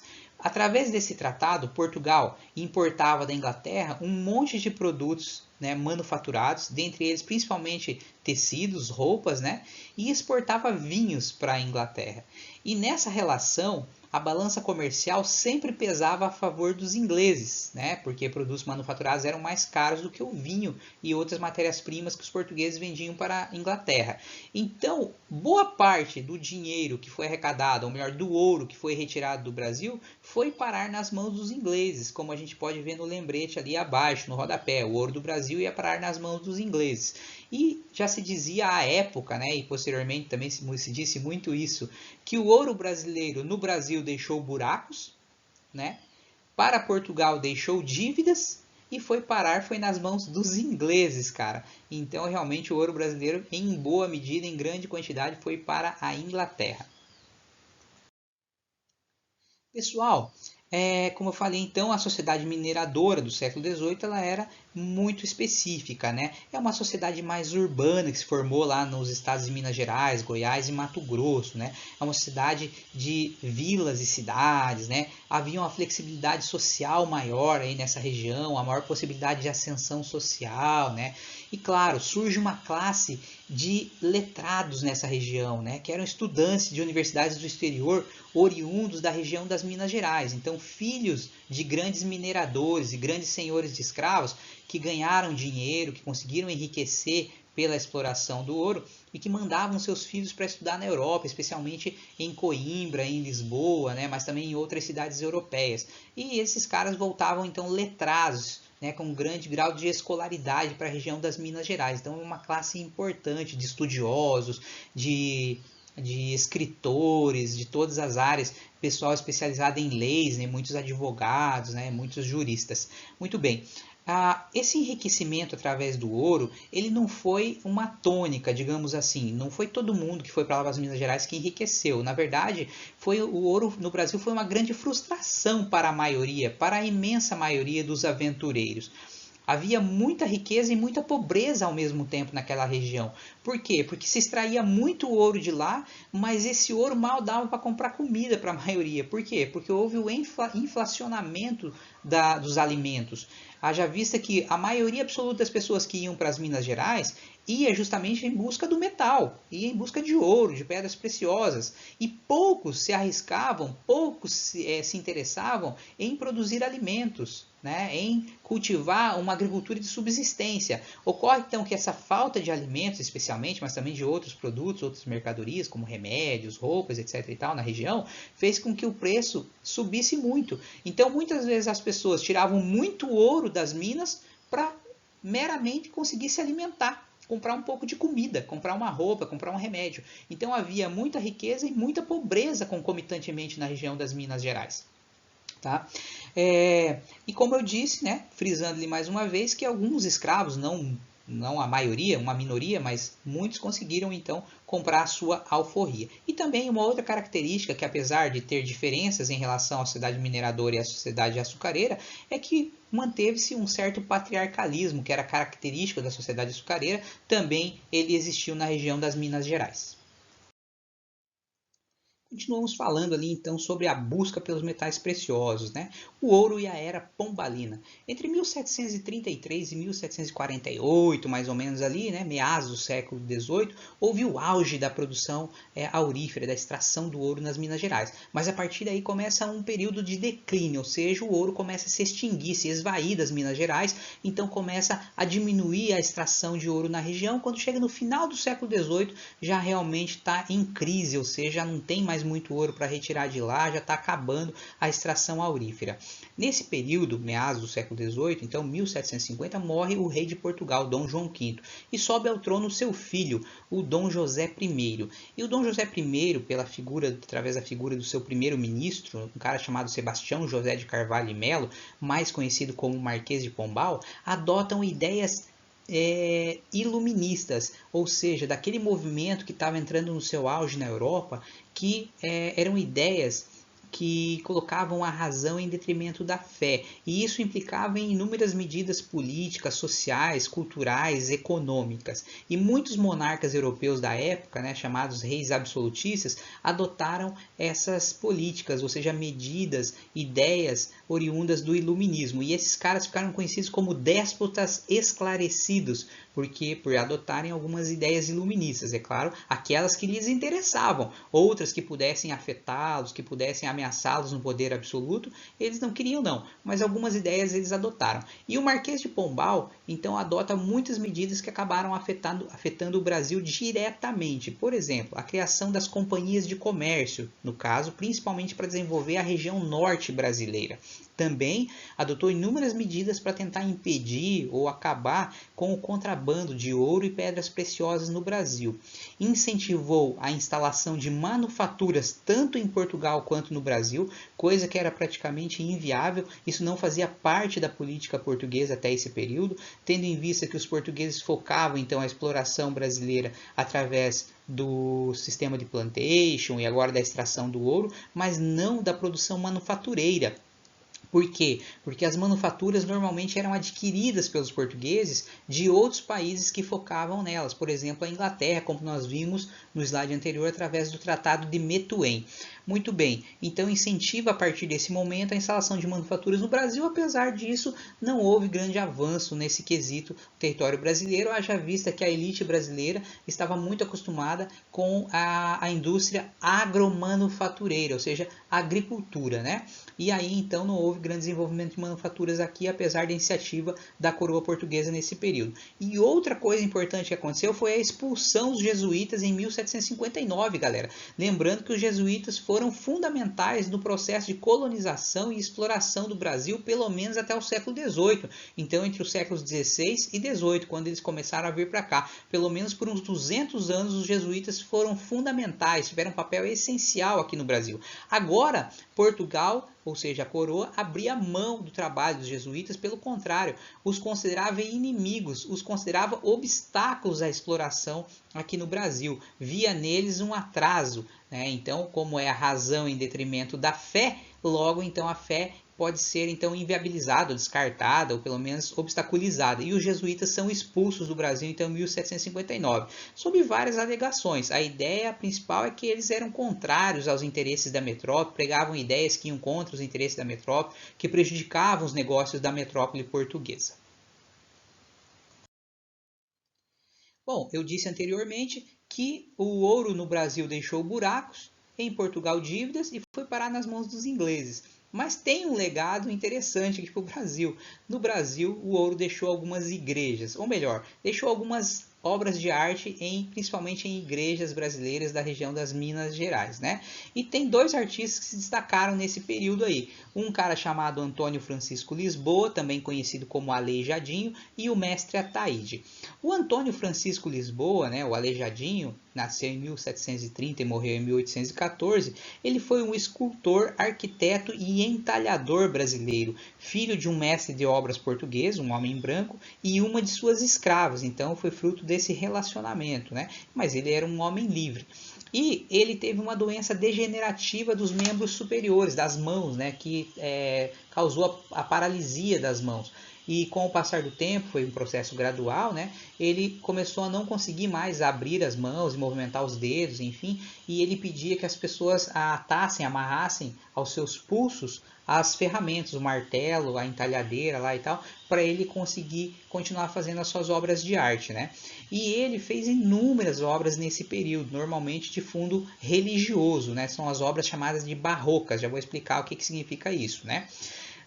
Então, alguns destaques são aqueles ali, ó, projetos das igrejas de São Francisco de Assis em Ouro Preto e a outra igreja em São João del Rei, né, porque ele era arquiteto, então o projeto, a construção das igrejas também era dele, né, e as 66 imagens de cedro dos Passos da Paixão de Cristo, né, lá no Santuário Bom Jesus de Matosinhos, em Congonhas do Campo, assim como as dos 12 profetas de pedra sabão, galera. Então, todas obras desse artista aí, né, o Antônio Francisco Lisboa. Também o mestre Ataíde, como está no lembrete ali, né, além do Aleijadinho, destacou-se também o mestre Ataíde. Aqui nós temos nessa imagem a igreja de São Francisco de Assis em São João del Rei, cujo projeto é do Antônio Francisco Lisboa, do Aleijadinho, né? Foi modificado, recebeu algumas modificações ali de um cara chamado Cerqueira, mas em geral, né, é atribuído então ao Aleijadinho o projeto dessa belíssima igreja lá que fica em São João del Rei. Quando forem a Minas Gerais, visitem essa igreja de São Francisco em São João del Rei. Muito legal, galera. Um dos sonhos que eu tenho é conhecer Minas Gerais, que eu não conheço ainda, e visitar essas igrejinhas todas aí, das quais eu falo a vida toda, mas não as conheço pessoalmente. Uma tristeza para o historiador. Um dia a gente vai lá. Aqui nós temos Cristo flagelado no Santuário do Bom Senhor Jesus do Matosinhos, em Congonhas. Então, os 12 passos da paixão de Cristo que estão lá, né, nessa igreja em Congonhas. Galera, e um dos destaques dessas obras de arte do Aleijadinho, que fazem parte do movimento artístico chamado Barroco, né? O Barroco foi uma reação da Igreja Católica a partir do século XVI, mais ou menos ali, meados do século XVI, século XVII, em relação às reformas protestantes, ao protestantismo, né? Então a igreja reagiu de várias formas ao protestantismo e artisticamente foi um movimento chamado de barroco, que no caso da escultura, o grande destaque do barroco é o feísmo, que a gente pode observar nas obras do Aleijadinho, ou seja, figuras cujas quais o autor não fez um esforço em manter as características originais, de manter as formas fielmente, né, digamos assim. Então, a gente pode observar olhos muito grandes, esbugalhados, narizes desproporcionais, né, a gente vê figuras feias, né, que foram feitas pelo Aleijadinho. E esse feísmo, então, é característico do barroco brasileiro. Ali a gente vê o Cristo flagelado no Santuário do Senhor Bom Jesus de Matosinhos. Aqui o Cristo no Horto das Oliveiras, também na Via Sacra de Congonhas, lá no Santuário Bom Senhor do Matosinhos. Então a gente vê ali as características do barroco brasileiro na obra do Aleijadinho. A gente vê que maravilha, né? Que artista maravilhoso que esse cara era fazer obras como essa. Então realmente, né, a grande herança do ouro para o Brasil foi exatamente essas obras aí.